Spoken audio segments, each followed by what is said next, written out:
Sa uway pat ukna skul na ke Jylla Meghalaya ula klat na mar ke jingstom jur na ke babamnya ke jingbam balong bi hapo ke wei ke hostel bala penyait bi an da ke skul shimet ha Malavali Karnataka.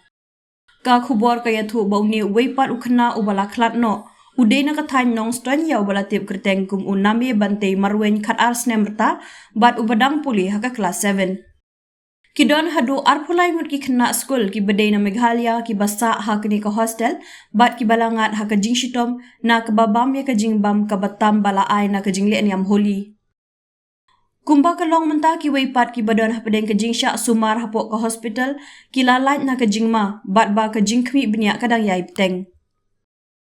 Na ke liang ki ofisar ke tenat pule puthi ke Jylla ki lawan poi ha kini ke jaka balaja kini ke jingjap basnosi ha Mandya district ka Karnataka bat bishar benya halor ke jinglong jingman baro. Kini ke kunhun kalaya kendu ru ya district magistrate ka Mandya district bat le jengok ru syapo ke hospital ha ke bala sumar ya kini ki khynnah skul na Meghalaya.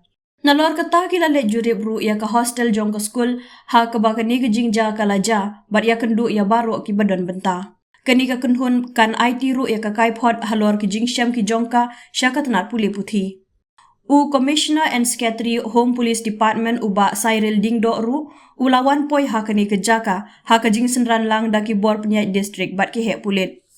U District Magistrate u Dr. Kumar ula pentip ha u ba ka jing tokit jong ki pulit kadayat syakmat ha ke bala kiamru ya laingut ki briu ka ba kentup ya utrai jong ke skul bat unong trai jong ke hostel. Na ke liang senior medical officer jong ke hospital ru ula ya don lang ban penpau ha u ha ke bayade bat ke jinglong jiman jong ki khynnah skul na Meghalaya.